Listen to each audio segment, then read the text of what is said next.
Hello, I am so happy to have two wonderful women with me this morning with years and years and years of experience. And one of them is Dori Hutchinson, who's the executive director of the Center of Psychiatric Rehabilitation at Boston University. And we're going to tell you a whole lot more about her in a few minutes. And then the second one is Allie Middleton. And Allie has generously offered her time, her attention, her focus, her grace to us to help do the podcast in July. And she has brought all of the guests in July. And she's an expert in presencing and really helping fields generate, like the young field of yoga therapy, generate into what they have potential to become. We are at the early phases of the emergence of yoga therapy as a field. And it's really because of people like Allie who are interested in theory U processing and social presencing that we can imagine forward, right? Everything that we do starts in the subtle. And I think a lot of times when things are so subtle and so small, you can't see what's coming. And so you give up. And Allie really helps us to make these bridges so that we can move forward. And I'll tell you a little bit more about her in a few minutes too. So today's show is supported by Optimal State Yoga Therapy School.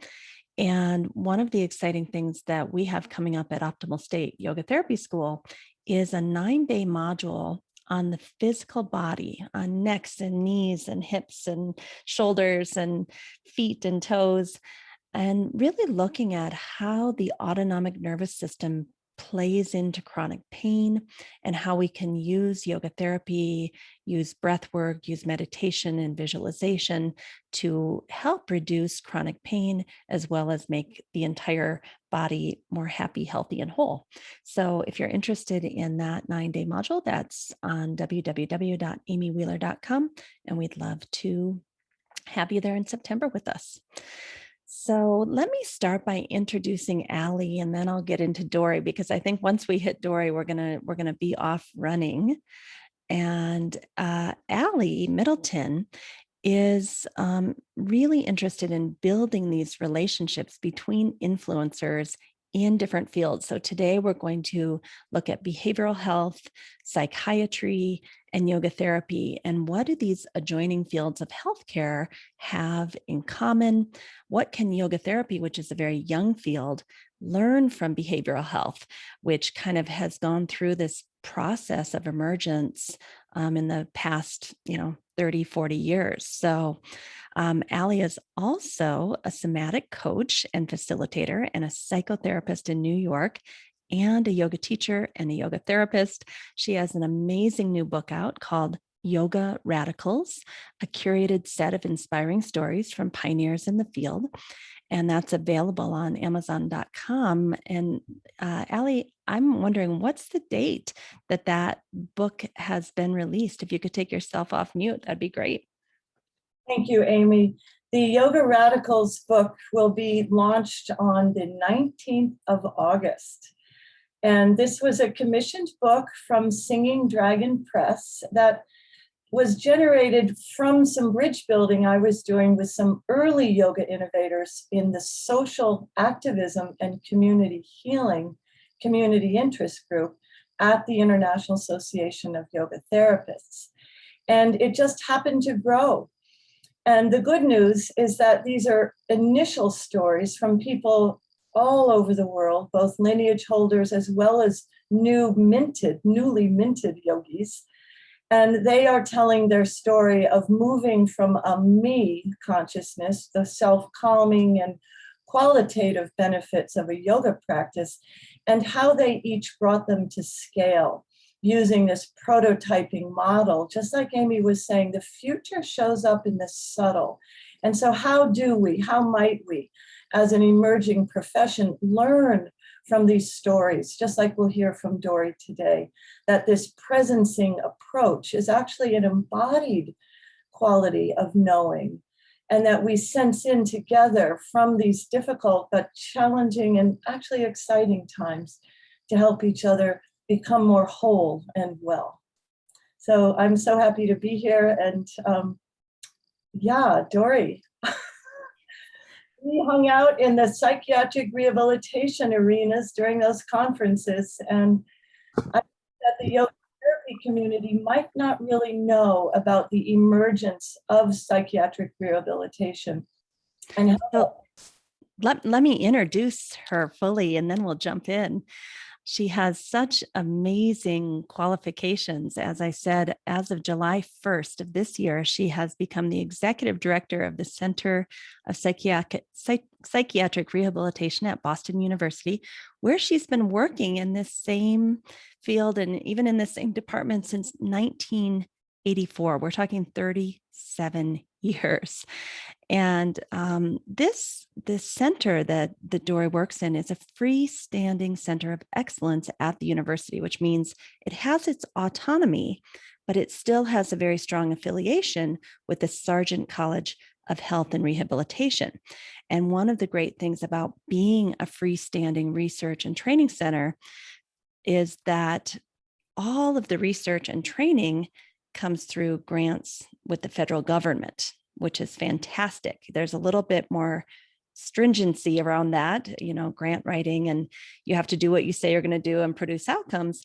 But there's a second part of this center that is all about student services for undergraduate and graduate students at Boston University, which I think is a huge untapped area that yoga therapy could lean into, because universities are very innovative and willing to spend money on their students.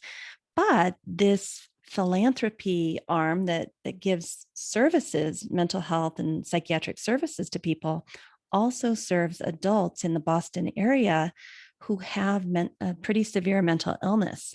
And Dori was just telling me that they've really adopted a wellness instead of an illness or a pathology type of framework, that they're looking at wellness and salutogenesis.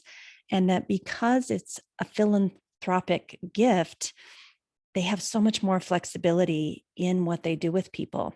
And so we're going to talk about how do you find donors for something like that. But first, I just want to welcome Dori and say hello. And what else do we need to know about you, Dori? Oh, thank you so much for having me, Amy and Allie. I'm delighted to be here. And this is the larger topic, and then also the topic of yoga therapy and its development. I have a passion about. I am a person who has always been very oriented towards wellness and really try to resist and persist against the illness paradigm.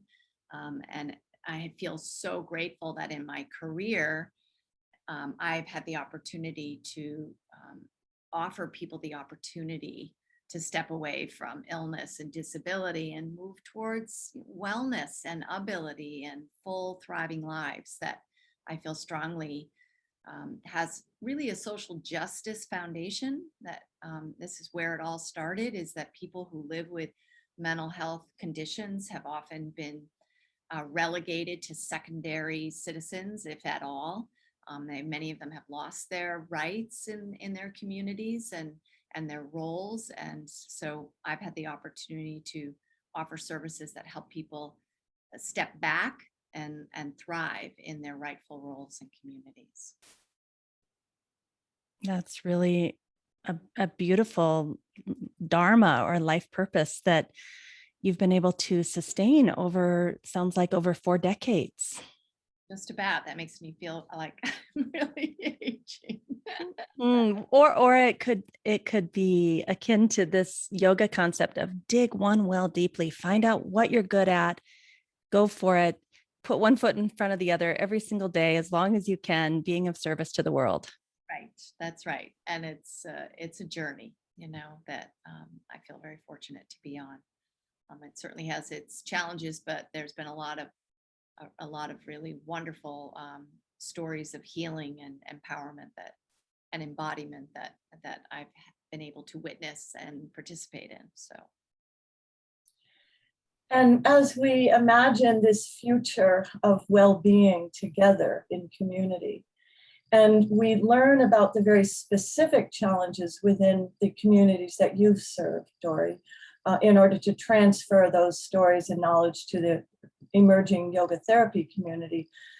It occurs to me to talk a little bit about what is this concept of an interrupted life, right? The way in which people who are living with psychiatric disabilities or other abilities that have had a functional interruption. It's a wonderful mindset to help people understand through the lifespan that these ups and downs happen naturally, but that in particular, some communities have increased comorbidity. So maybe some of those very, very specific attributes of the communities that you and I have both been closely associated with, so that the yoga therapy community can transfer it to their new efforts. It's a great question. And yes, people who live with serious mental health conditions, because of the social and the medical and the systemic issues and pressures and policies and practices that surround them as a group of people.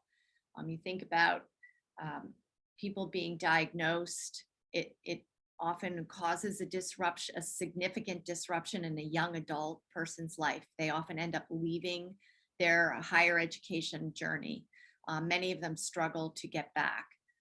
Then that can lead to, less employment, underemployment, or unemployment, and then they're living in poverty, and they're using public health systems, which, we know from a policy point of view do not value putting money into programs and practices that support people with serious mental health conditions. So it's an underfunded and often undervalued system of care.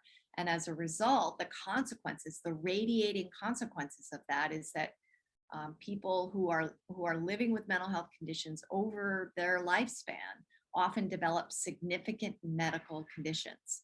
It's like 80%, 60 to 80% of folks are living with things like diabetes and obesity and heart disease and, all sorts of, a chronic pain from those conditions as well. It's like, it's a ripple effect.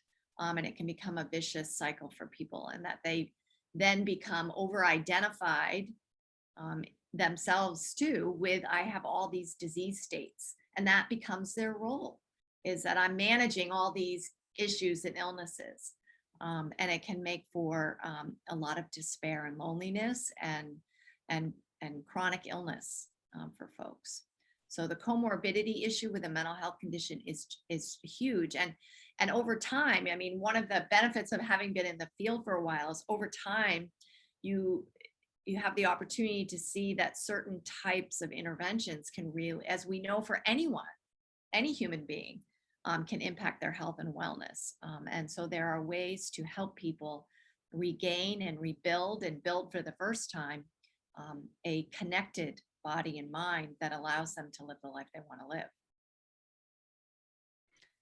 Dori, you're reminding me of the research on the adverse childhood experiences, the ACE scores, that was done in San Diego at Kaiser Permanente over many decades with middle to upper class Caucasian people who have medical care, and showing that the more adverse childhood experiences we have, not only does that lead to mental health issues, but also, as you said, translates into all these comorbidities of diabetes and heart disease.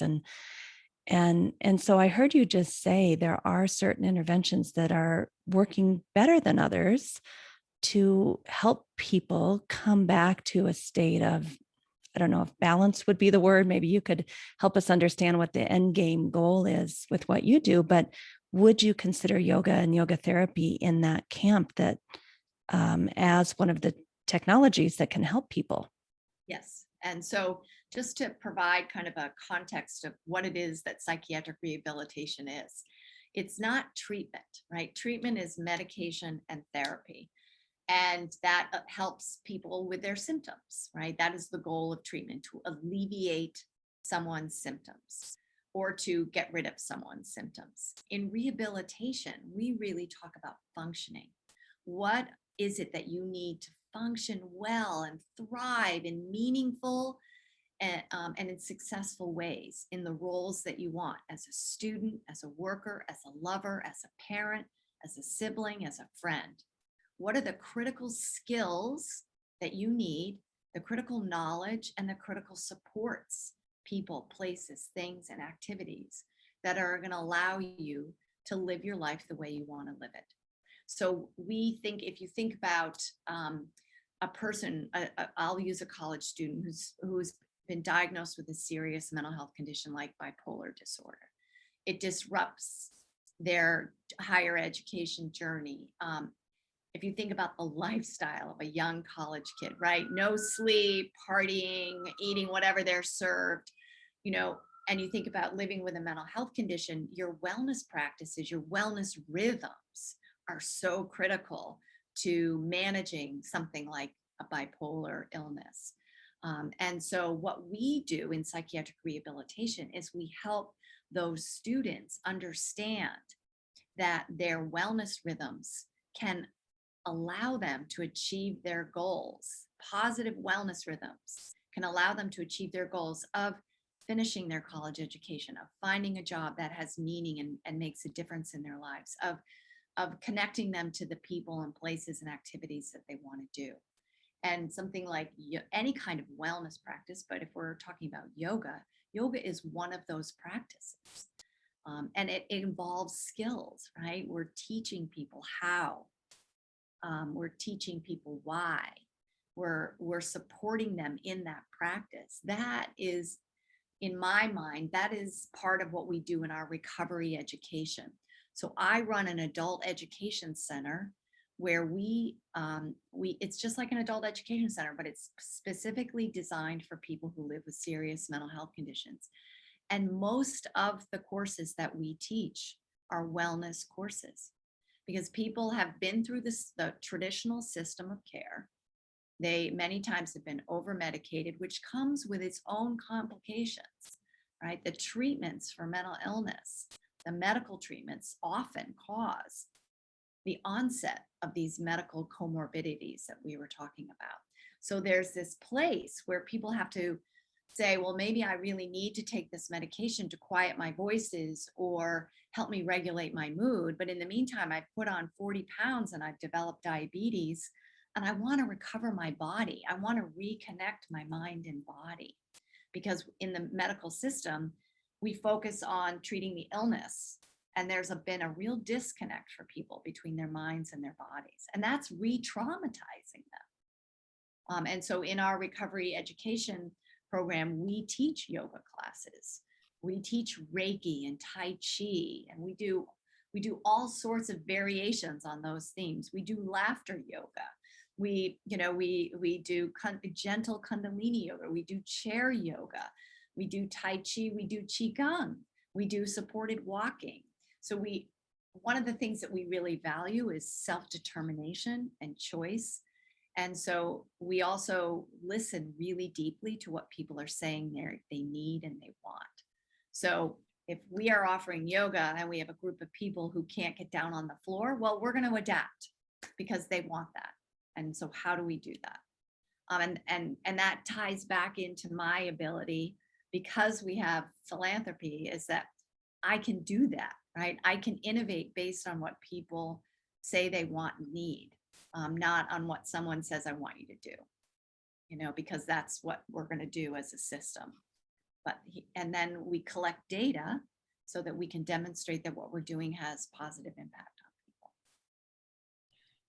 Dori, that paints such a beautiful picture of what's possible within a systems framework, right? Not the public system. You have the benefit of the philanthropy, but it reminds me of the ways in which the recovery and resilience model trainings began to roll out when the new mandate for transforming the mental health system came from the feds back in the 80s. Remember that? The Bush administration, and that compassion shall be the first response when we adopt a more humanistic and recovery-oriented system, the living with the disability, not a person who is a bipolar. exactly. In our yoga therapy world, we've gotten very interested in what is lifestyle management. So when you speak about the chronicity issue of dealing with the comorbidity, but also these functional capacities, education, vocation, housing, living, learning, working, and loving, those four main pillars of psych rehab, I'm wondering, what are the kinds of mutual support have you seen in the groups who are doing yoga? What are you hearing when people connect more with their bodies? What is that discovery process like? That's a wonderful question, and it is something that we observe on a couple of levels. One is that something that I've been doing since the late 80s is hiring people who are on the journey of recovery to be my educators and my mentors and my facilitators. And if that meant helping them get training or licensing so that they have a specialty, we've done that. Because there is a certain deep validity to being able to stand up in front of a group and say, we're going to learn this practice together. And I really understand what it means because I've been on the same journey or on a similar journey. And so that draws a lot of people. I like to say I'm one of the few mental health programs in the country that has a wait list, that people want to come here.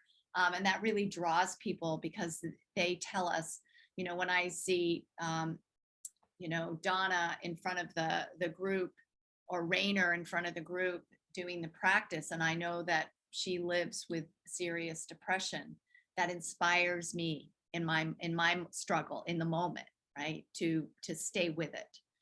I think what we also I hear students say a lot is that with yoga in particular, that it helps students kind of restructure their own internal dialogue and connect to themselves with a sense of self that is wellness oriented and more stable, and disconnects them from the overemphasis on symptoms.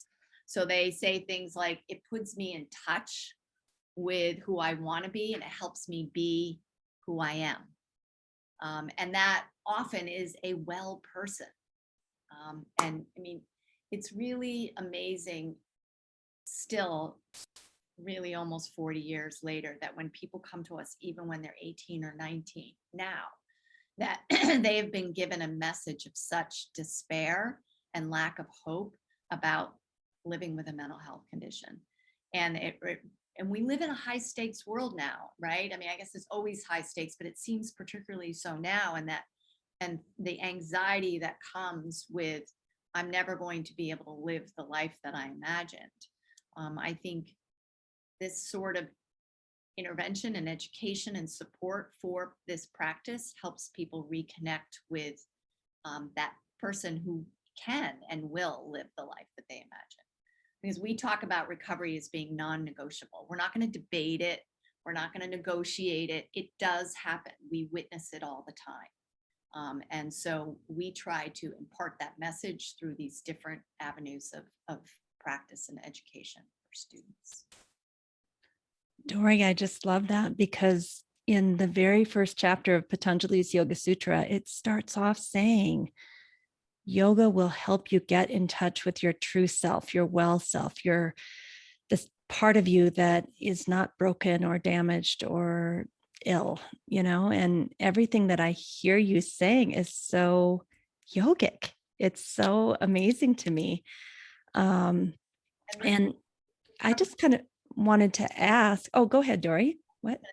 Recovery is making, to me, recovery is very individualized, but if we go way up above the clouds, kind of at the cloud level, it's about people making those internal connections to themselves again. Everyone does it differently, but at the end of the day, it is that interconnectedness that people rebuild after having it, deterred or, hurt or traumatized through their, not just the illness, but the consequences of being labeled and being in the system of care. I mean, that's just as traumatizing, often more so for people. So this is my question, because what you're describing is exactly as Allie said, what we believe to be true in yoga therapy. And it's a big paradigm shift from pathogenesis to salutogenesis. That's what we say, right? How did you get your department, your university, the federal government, and the philanthropists, how did you get them to buy into a wellness model? Because that's exactly what the field of yoga therapy needs to do, is get people to buy into the wellness model. That's a great question too. I think a couple of things, one is that I was, as I mentioned to you earlier, really fortunate to be mentored by Bill Anthony as a young person, and he really emphasized the importance of making change via my values and also with data. So it's that combination of kind of values informed and evidence informed in terms of trying to persuade people to ask questions differently, and so oftentimes I think people in our field always say, well, why should we do that? That's not the way we do things. And I always say, well, why not? Where's the evidence that we shouldn't do it? And I think that often can shift the conversation. And then I've always been challenged, well, all right, you can go off and do your wellness thing, Dori, you've got, someone will give you a little money, you got a small grant, and then I get good data. Because at the end of the day, whether you live with a mental health condition or you don't, we're all human beings. And we know that human beings benefit from things like yoga. Well, so do human beings who have mental health conditions benefit from yoga. And so there's it's helping people remember this value of personhood, that we are all people first. And my first grant that I got, a research grant, was in 1987. And it's almost embarrassing to say the name of the title of the grant, but the grant was to examine the effectiveness of exercise for people with serious mental illness. And when you think about that research question. Of course, we know what the effect of exercise will be for people who live with mental illness. It will be the same as it is for people who don't live without mental illness. But at the time, that wasn't a question that people were asking, because it was like, well, they have mental illness, they're diseased, they're damaged, they're broken. We're gonna give them heavy medications, and we're gonna have them sit in their communities, right? And so by doing that kind of that research, where the research shows it helps people feel better, it helps people with their blood pressure, they lose weight, they have better heart health, they function more effectively climbing the stairs and moving about in their communities.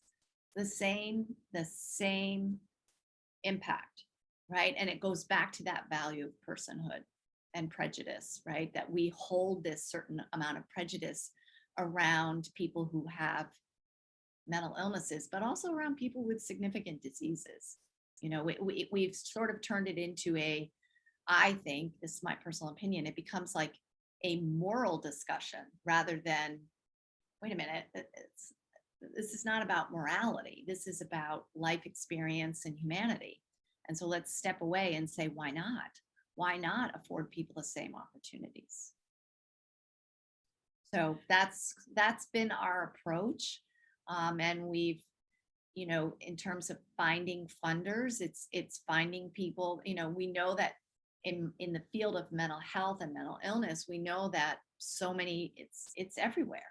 It is a very common human experience. We don't talk about it still, right? There's a lot of shame, but we have sought out people who we know have had experiences and said, what do you think about this? What about this? And because they've had experiences or their family members have, they recognize that there's a lot that needs to be done to level the playing field and give people an opportunity to live a full life and to thrive.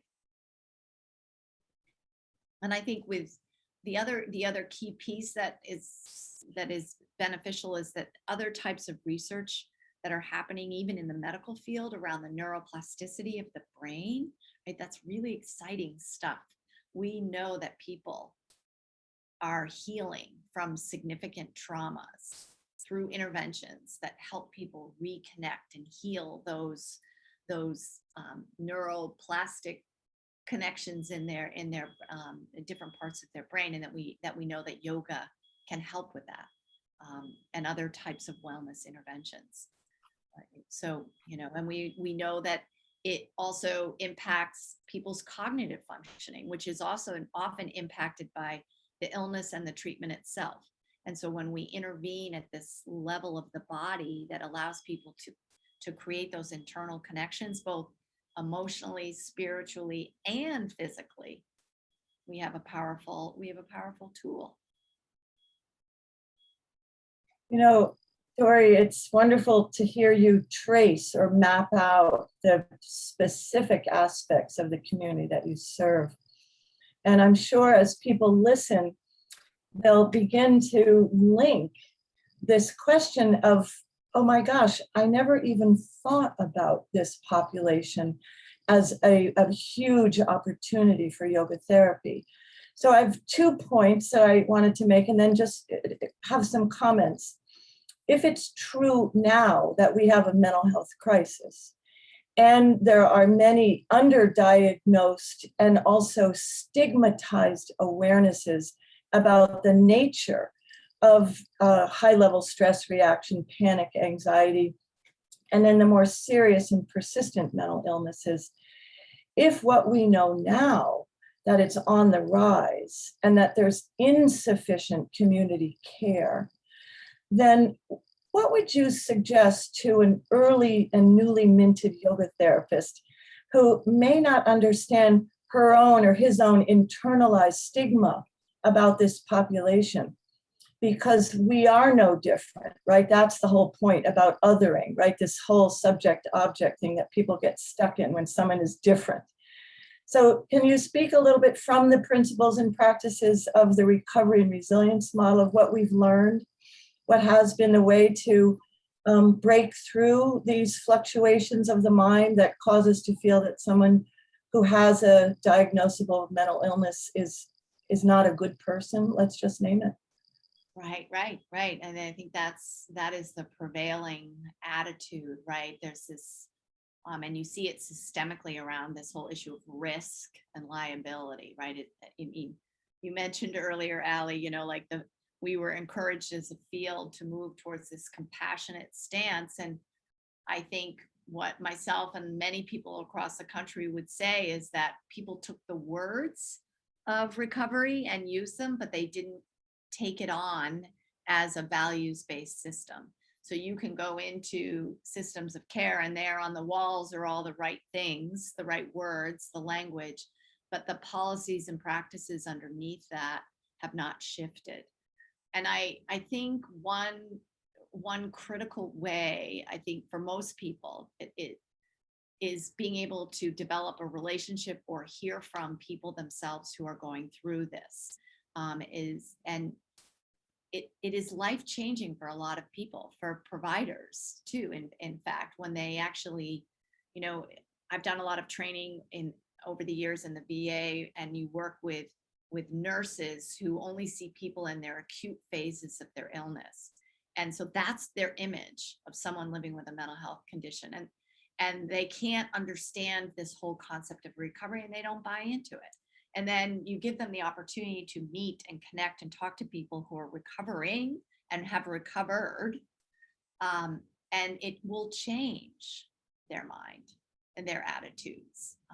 That's what I think that's an important part of it, is getting to know that person as a person first, and finding opportunities to do that, hearing from people. I mean, what we do in a lot of places, we do it here at BU, but we have students talk about their experiences with their mental health and the crises and what it felt like to be treated in a stigmatized or prejudicial way, and what they wish would be different. And that can be a very powerful way of connecting with other people we know that right now, the CDC says that 3 out of 4 adults are struggling with their mental health, and 80% of college students are struggling with their mental health. people aren't talking about it. But if someone is brave enough to come out and say, I've really struggled, someone else is going to say, it's going to be listening. And that connection gets made. That changes people's minds and hearts, because that's kind of what we're up against. It's not just, people always say you can't legislate people's attitudes, and you can't. But I think human connections can shift people's attitudes. So opportunities, how do you do that? If you're a new yoga therapist, being open to encouraging diversity in your practice or in the classes, and welcoming that this is a form of diversity. And it is a way of being inclusive and just. That's what I wanted to add in before we go back to Allie, is it's the exact same process as meeting anyone that you consider different than you, whether they're a different race, ethnicity, gender identity, socioeconomic status. This idea of have the heart-to-heart connection and get to know people, and your viewpoint will shift. All the prejudice and bias that we have in our minds that lumps those other type of people together gets broken down pretty quickly when you meet somebody and learn to love them, as different as you could be. And we do live in a pretty charged time, and that it's been used, it's been weaponized. Mental illness has been weaponized, and it creates fear when people do that. And so I've spent the last probably 5 years or so, really having to speak out and speak up against, step forward and push back against this idea that, people with mental illnesses are dangerous. Yes, occasionally people who have a mental illness will do something that is dangerous, but it's usually the other way around. Most people who live with mental illnesses are often victimized. But the media and our political system in the last 5 or 6 years has really weaponized othering, right? Not just people with mental illness, but people who are different. And so you have to embrace the facts, and that's hard to do for some people. And I just listened to a great story or a great podcast about using values. The values of liberty often allow people to be swayed one way or the other, and being able to be inclusive in that value is really important. And that's what we do in psych rehab, is that, again, people who live with mental health conditions have a right, just like everyone else, to a life well lived.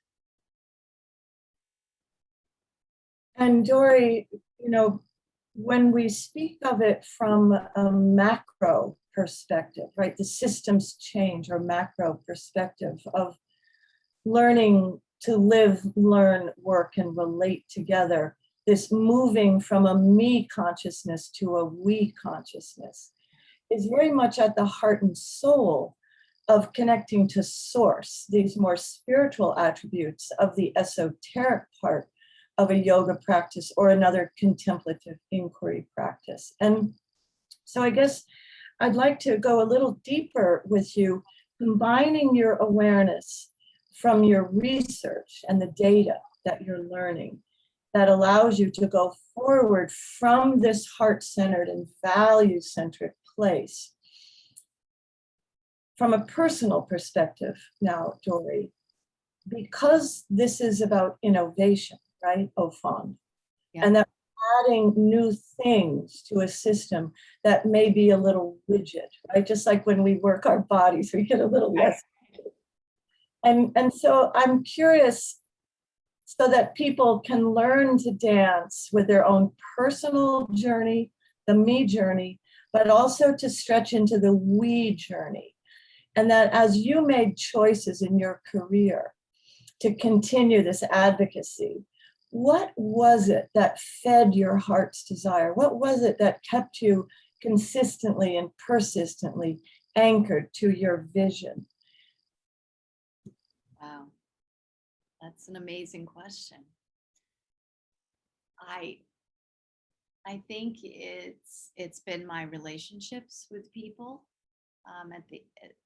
that people who I've suffered with.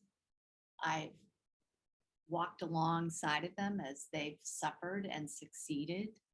Um, and I've witnessed healing and recovery. I think that has really fed me in very meaningful ways, personally, on a very personal level too.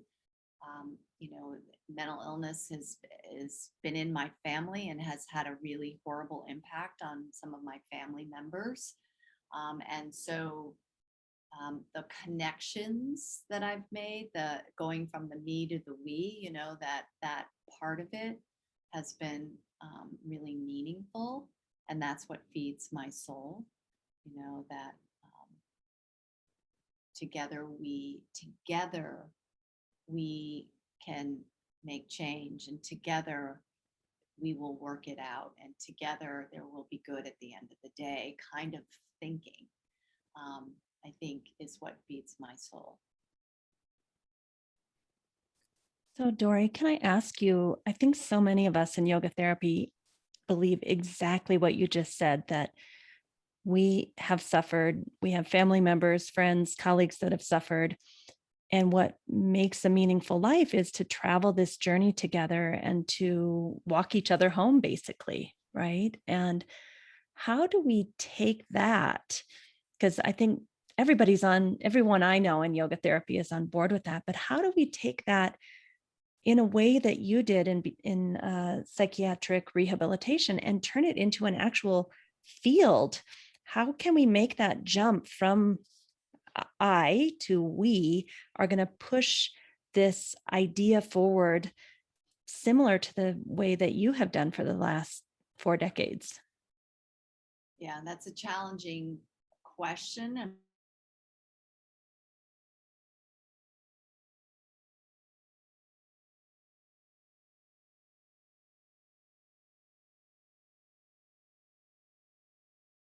approach.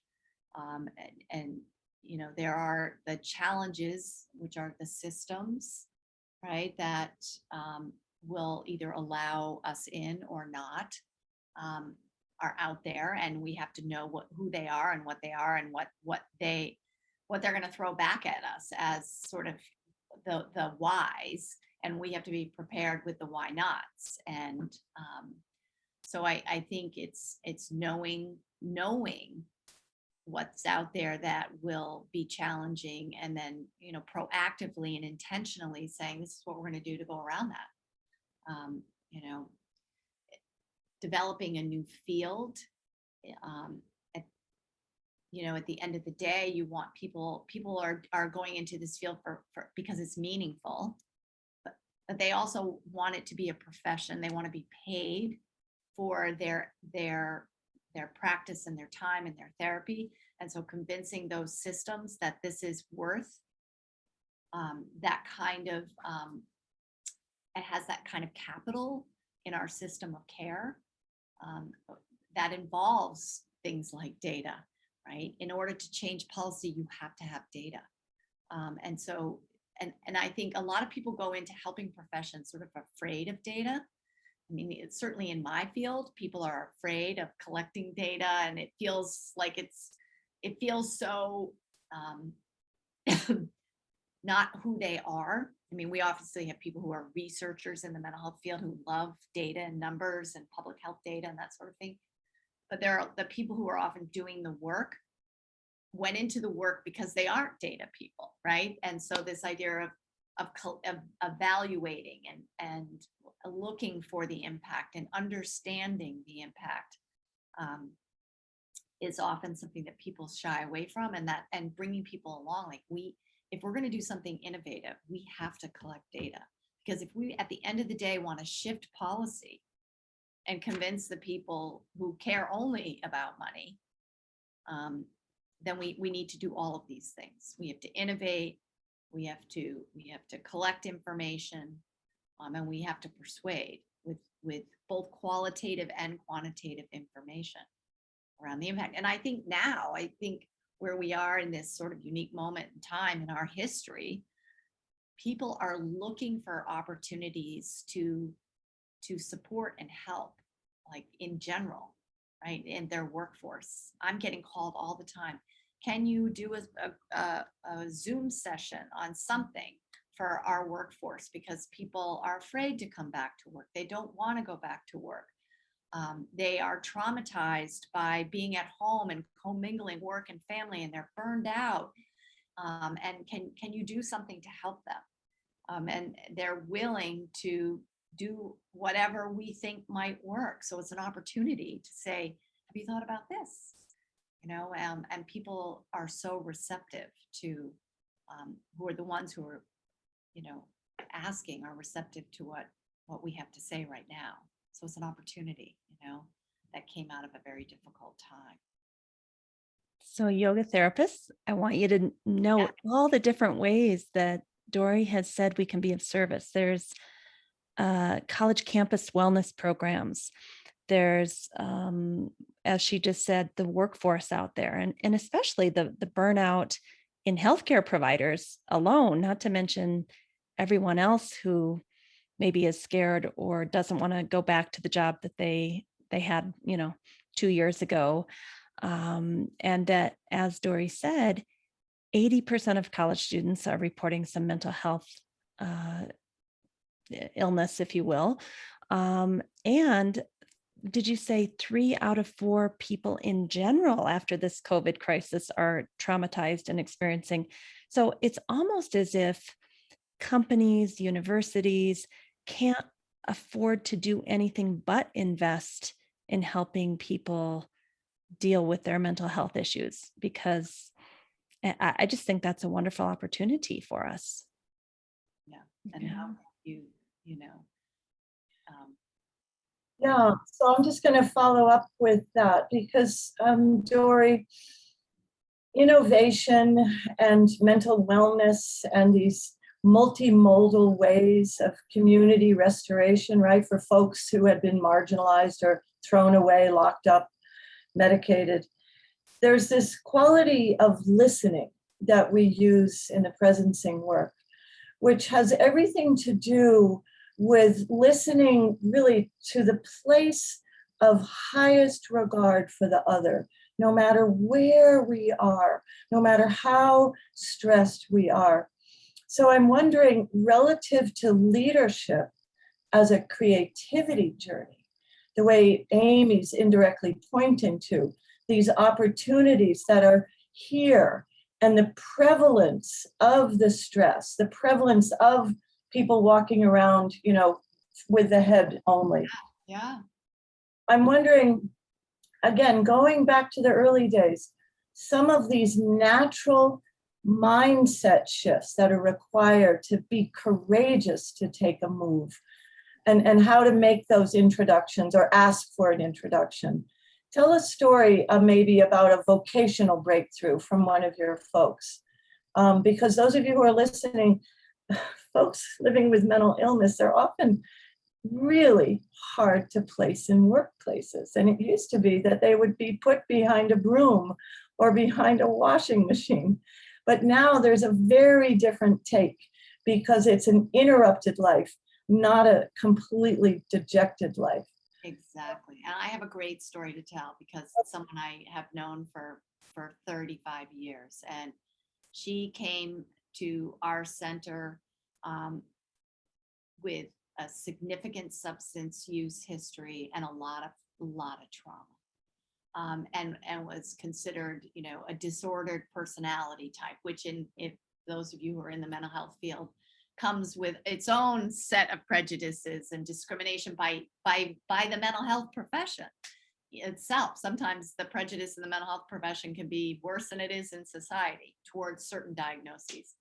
And she came to our, we were running a computer training program in the early 90s to address the digital divide. And we went and partnered with IBM and said, this is a group of people who are not having access to computers. And they said, all right, we'll build you a computer classroom. You find funding to support their participation. So, all right, we had a challenge. We went out and we got funding to pay for a teacher and support people's participation. And IBM built us a computer classroom with computers in the early 90s so we could help people have access to the internet world. And she came to participate in that program. And she came not highly recommended by her vocational rehabilitation counselor, because she was difficult. She had all sorts of negative labels associated with her. And she had to drive an hour and a half every day to get here. And she drove an hour and a half every day to get here. But every day she left, there was a lot of interpersonal difficulties, either with the teachers or with other students. There was a lot of tears and shouting and swearing. We didn't say, you can't come back. We said, look, we know you want to be here because you show up every day, but when you come, you need to come and put some of that down. You know, we really want to have you here. And over time, right, because we had high expectations for her, she rose to meet them and she finished the program. And she did so well in the program, we turned around and hired her to be one of the instructors, where she became a computer instructor and then a recovery coach. And just 5 years ago, she left employment here in my recovery education center and went back to graduate school to become a social worker. She graduated and is now a licensed social worker in the state of Massachusetts, helping other people like herself.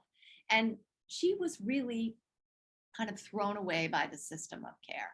And she's someone who experienced a lot of comorbidities from poor treatment, mistreatment, misinformed treatment, lack of her own adherence to wellness routines. And over time, she's found her way through a lot of wellness rhythms and a wonderful therapist and emotional support animals and a community of friends and students that healed her. She would tell you she healed from that, not from the treatment side of things. And now she's out helping others. Dori, what's so striking to me about that story, and this is exactly what I see in yoga therapy, is it's not a quick fix. You know, it took a long time, and through childhood trauma, through neglect, through mistreatment, took a long time to get to the place where we all have our mental illnesses. And that unpacking and what I call in yoga therapy, reorganizing of the parts into a format that's going to be more supportive and helpful to the person themselves, as well as how they want to serve in society. I find it takes minimum of 2 to 3 years. And for most people, 10 to 15. And that's what's hard to collect data on and actually show, because they want to see a quick turnaround in 6 weeks. And it's, in 6 weeks, you may actually see that at the beginning of the unpacking process, it's more messy and the data might look worse in the short term. Right. That's true. And and to your point, I think a lot of systems are organized around outcomes that are 60 days, 30 days, 60 days, 90 days, right? And when you actually think about that, here's someone who has grown up perhaps with childhood trauma or adversive experiences, and there's family genetic disposition towards a mental illness or substance use issue, and that emerges when they're in their early 20s and disrupts their life. A 30-day program isn't going to make a huge impact. It might help them get going. But we do know in psych rehab that 10 and we've even just learned with young adults that 4-week programs do help people make positive shifts in the types of outcomes that help people persist, like a sense of empowerment, like hope. And you can measure those things in yoga, right? And you can measure personal empowerment and hope and persistence. And that with young adults, even over a period of 4 weeks, we've been able to see a change in people's ability to have greater sense of emotional resiliency, that they're able to roll with all the ups and downs that they experience. And with older adults, it can happen in 10 to 12 weeks. And the issue is do people come, right? And so that's the other piece is like, you can't, it's not just the intervention, it's the person who is facilitating or teaching or leading. It's both process and outcome. People come if the process is supportive and valuing and whole person focused, right? If you have both, you know, I just listened to a researcher sort of upset that the outcomes of a vocational intervention, you know, weren't great. And I'm like thinking it's probably had a lot to do with the people who were delivering the intervention. You know, you can't just look at the intervention independently. Bill Anthony always used to say that what we have to do in recovery from mental illness is we have to study the variance, and we don't. We pull it out in our research. We have to study, Amy, as you said, the messiness, because we're studying human beings, and that messiness is really important. Yeah, and so if we are transitioning as a global wellness society into a more embodied whole, right, that would be the ideal scenario, then these community living initiatives, Dori, is what I hear us, you know, talking about in the mental health recovery field. The ways in which people live together was the complete backbone of the mutual support system. And then those groups, and then what happened in the groups, who facilitated the groups, the co-facilitation with more well-recovered people. And then, of course, like what we know, it's about the relationships that really are the cultivation process, the soil that we're into. We call that the secret sauce, Allie, is the relationships. You know, people forget about the secret sauce, and at the end of the day, that's what it's about. You know, that's the we, right? Right. Well, even talking with you now, Dori, I mean, it just floods back those early conferences. I was walking around talking about my yoga-based interventions in the community mental health center, and Harvey and Peggy, and now so it is like a community of care. And, you know, looking back on your, I can't believe it's 40 years. It's crazy. I know. But now, you know, the paradoxical thing is that we need each other more than ever. I know Amy loves to talk, and Amy and I have talked a lot about this, that we are now really being thrown into a global community of yoga therapy. And the ways in which we feel connected to each other from that heart-centered place is that quality of presencing, from those values of that we belong together. We're all here for each other's wellness. So I'm just going to pause there and just kind of bow my head again to the incredible work that you've done. And it's such a delight to be here with you. Thank you. Well, I feel the same way. You know, you have been a warrior of positive change. You know, and I think it's what we need. You know, it's I don't know. I don't like to take no for an answer, you know, just because it's the way things are. And you're right. The paradox is we need each other more than ever before. And I also think there's a window there that there are people who always used to say no, and this isn't the way, who are beginning to recognize that. I have felt it and heard it. And so trying to, before that goes away, before it gets lost in the history of the experience, is to grab hold of it. And I think, you know, so many people, especially in the last 18 months with the COVID pandemic, have been hurt and have had a really, really hard time. And in addition, both can be true. There is this silver lining, this opportunity where, because the mainstream systems have been cracked open and we've seen that a lot of them are not working to serve people, there's this opportunity, as you said, Dori, to kind of slip in right now and state our case and say, here's what we can do. Here's the data we have to support it. Here's why you want to do this with us. And really, we don't want to take no for an answer. Right. If that door says no, thank you, you go to the next door, and you just keep marching forward. So many people in yoga therapy are like, I'm tired and it's not easy. And I'm like, yeah, it's not. Let's do it anyway. Yeah, exactly. I mean, I think it is important to listen to each other and acknowledge the negative realities and then, together persist in cultivating this caring community that we want on so many levels. Well, Allie, do you want to have the last word as we wrap it up here today? Well, we've been practicing together is what it feels like, Dori, for so many years.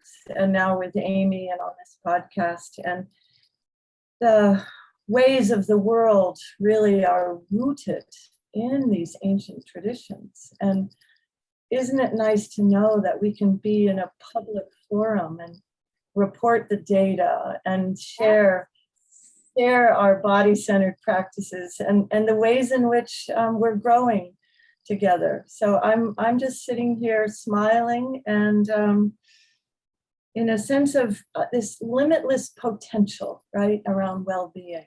Around well-being. And to your point about the passage of time, I'm thinking back to all those conferences where I would present something and we'd be in alternative health, or we'd go to the alternatives conference. Like, no, this is for everyone. It's not alternative. So. As we like to say, this is it, right? So maybe take a few breaths together to anchor and seal the practice so that as we deepen our perspectives for the sake of others.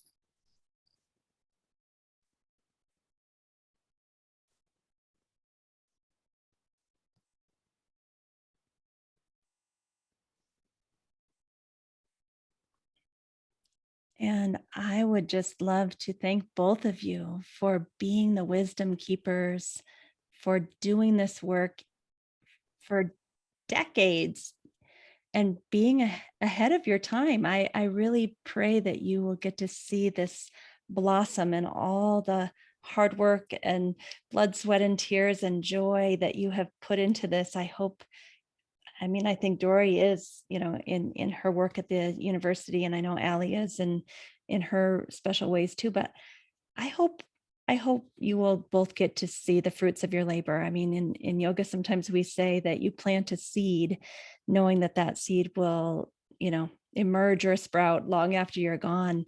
But it would be really nice if you could see and taste some of the beautiful fruits of all that you have planted in this life. So thank you both for being with us today. Thank you, Amy. Thank you, Allie, for the invitation. Thank you, Dori. Thank you, Amy.